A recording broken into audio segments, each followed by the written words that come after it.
Welcome back. పశ్చిమ గోదావరి జిల్లా Tadepalligudem Jagannathapuram MPTC Dorababu సూర్యాపేటలో జరిగిన కాల్పుల్లో తీవ్రంగా గాయపడ్డారు. అతని భుజంపై తగిలిన బుల్లెట్ ను తొలగించేందుకు డాక్టర్స్ ఆపరేషన్ చేస్తున్నారు. రాత్రి జరిగిన కాల్పులతో షాక్ కు గురయ్యామని చెబుతోన్న దొరబాబు భార్య సంధ్యారాణితో మా ప్రతినిధి శర్మ ఫేస్ టు ఫేస్. సూర్యాపేటలో పోలీసులపై కాల్పులు జరిపిన దుండగులు విజయవాడ నుంచి హైదరాబాద్ వెళుతున్న ఓ కారుపై కూడా తుపాకీ ఎక్కుపెట్టారు. అందులో ప్రయాణిస్తున్న దొరబాబు పైన కాల్పులు జరిపారు. ప్రస్తుతం అతను హైదరాబాద్ లోని ఓ ప్రైవేట్ ఆసుపత్రిలో చికిత్స పొందుతున్నారు. ఆయన భార్య సంధ్యారాణి ఉన్నారు, ఆమెతో మాట్లాడదాం. నిన్న మీరు ఎక్కడి నుంచి వస్తున్నారు? తాడేపల్లిగూడెం నుంచి వస్తున్నాం అండి. హైదరాబాద్ వస్తున్నాం. సూర్యాపేట ఎంటర్ అయ్యేటప్పటికి ఇద్దరు వచ్చి కారు ఇలా ఆపారండి. పోలీసులు మఫ్తీలో ఉన్నారు, చెక్ చేస్తారేమో అని కారు స్లో చేశారు. దగ్గరికి వచ్చేటప్పుడు గన్ తీసేటప్పుడు నాకు భయం వేసి దొంగలేమో ఆపొద్దు, కారు ఫాస్ట్ చేయండి అన్నాను. ఆపలేదని గ్లాస్లోంచి షూట్ చేశారు. అంతేనండి, ఇంక చూడలేదు మేము వాళ్ళని. ఇంకా షూట్ చేసినా సరే ఆగలేదు, మేము వచ్చేసాం. అంటే వాళ్ళు ఎట్లా ఉరుకొచ్చారా లేకుంటే ఎట్లా పరిగెత్తుకుంటూ వచ్చారా? పరిగెత్తుకుని రాలేదు, సడన్ గా అక్కడ ఏదో అడ్డు ఉంది, కారుని చూసి రోడ్డు మీదకి వచ్చారు వాళ్ళు. ఇద్దరి చేతిలో గన్ ఉంది. ఇద్దరు వ్యక్తులు ఉన్నారా? ఇంకా ఉన్నారు. ఇద్దరు చేతిలో గన్లు? ఇద్దరు చేతిలో గన్ ఉంది. ఒక అతను మాత్రం డ్రైవింగ్ సీట్ పక్కకు వచ్చి పాయింట్అవుట్ చేశాడు. ఈయన గ్లాసు తీద్దాం అన్నప్పటికీ మళ్ళీ ఎందుకో భయం వేసి మేము ఫాస్ట్గా వచ్చేసాం.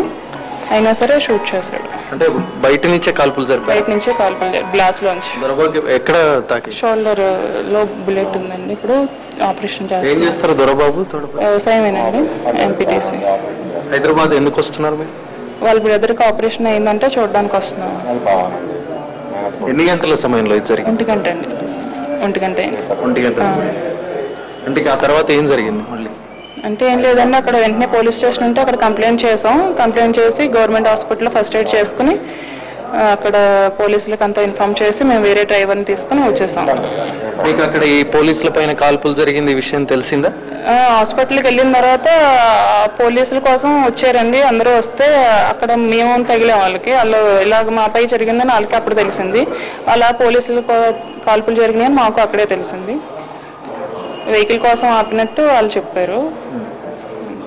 అంటే ఆపి వాళ్ళు ఎటువైపు వెళ్ళిపోయారు? మళ్ళీ పారిపోలేదండి, మేమే వచ్చేసాం. ఫాస్ట్గా వచ్చేస్తుంటే షూట్ చేశాడు. మేము ఇంకా వెనక్కి తిరిగి చూడలేదు, ఇంకా అదే వచ్చేసాం ముందుకి. ఎంత దూరం అట్లా వెళ్ళారు మీరు? ఒక 5 కిలోమీటర్స్ అలా వచ్చేటప్పటికి మేము ఊళ్ళోకి వచ్చేసాం. అక్కడ పోలీస్ స్టేషన్ దగ్గర ఆగాం. రోడ్డు పక్కనే ఉంది పోలీస్ స్టేషన్. అక్కడ ఆగి కంప్లైంట్ చేసాం. వాళ్ళు వెంటనే గవర్నమెంట్ హాస్పిటల్కి వెళ్ళి ఫస్ట్ ఎయిడ్ చేయించుకోమని చెప్పారు. మేము అక్కడికి వెళ్ళిపోయాం. అంటే ఇప్పుడు చూస్తే వాళ్ళని ఏమైనా గుర్తుపట్టగలుగుతారు? లేదండి, ముసుగులు వేసుకున్నట్లే ఏమి వేసుకోలేదు. అంటే వాళ్ళు సడన్ గా రావడం అంతా ఒక నిమిషంలో జరిగిపోయింది. అలా జరుగుతుందని అనుకోలేదు అసలు. చీకట్లో కూడా మొహాలు సరిగ్గా కనిపించలేదు. 20-25 సంవత్సరాలు మధ్యలో ఉంటారు వాళ్ళు. మీ కారులో మీరిద్దరే ఉన్నారా? ఫ్యామిలీ మొత్తం, 2 పిల్లలు, మావయ్య గారు, నేను, ఈయన. వాళ్ళంతా కూడా షాక్ లో ఉండి ఉంటారు. పిల్లలు అయితే పడుకున్నారండి. మీ ఇద్దరమే మెలకుగా ఉన్నాం. మావయ్య గారు మెలకుగానే ఉన్నారు. ప్రస్తుతం దొరబాబు పరిస్థితి ఎట్లా? బాగానే ఉందండి. ఆపరేషన్ జరుగుతుంది, ఇంకా 2 అవర్స్ పడుతుంది అని చెప్పారు. అతని శరీరంలో ఎన్ని బుల్లెట్లు ఉన్నాయి? ఒకటేనండి. ఒకటే. ఎంతసేపు పట్టే అవకాశం ఉందంటున్నారు? 2 అవర్స్ పడుతుంది అని చెప్పారు. మాట్లాడారా మీరు? తర్వాత ఆ ఇన్సిడెంట్ తర్వాత దొరబాబుతో మాట్లాడారు? ఏం చెప్పారు? ఏం లేదండి, ఆయన ఇదే చెప్పారు. మాట్లాడితే థియేటర్లోకి వెళ్ళే వరకు కూడా మాట్లాడుతూనే ఉన్నారు. సీరియస్ అయితే కాదండి, పర్వాలేదు. అకస్మాత్తుగా తాడేపల్లిగూడెం నుంచి విజయవాడ రోడ్డు మీదుగా హైదరాబాద్కు వచ్చేటువంటి క్రమంలో దుండగులు కాల్పులు జరిపారు. అయినా కూడా ఆయన 5 కిలోమీటర్ల దూరం వెళ్లి ఒక ఆసుపత్రికి వెళ్లారు. అక్కడ పోలీసులకు కూడా ఫిర్యాదు చేశారు. ప్రస్తుతం హైదరాబాద్ లోని ఓ ప్రైవేట్ ఆసుపత్రిలో చికిత్స పొందుతున్నారు. ఆయన శరీరంలో ఒక బుల్లెట్ ఉంది కాబట్టి అది కూడా తొందరలోనే ఆసుపత్రి డాక్టర్లు తొలగించే అవకాశం మనకు కనిపిస్తుంది. రాత్రి జరిగిన సంఘటనకు సంబంధించి ఇప్పుడిప్పుడే తేరుకున్న కుటుంబ సభ్యులు ఆయన ఆరోగ్యానికి సంబంధించి కూడా వాకప్ చేస్తూ ఇక్కడే ఉన్నారు. కెమెరామెన్ రాకేష్తో అరవింద్ శర్మ, ఎన్టీవీ, హైదరాబాద్.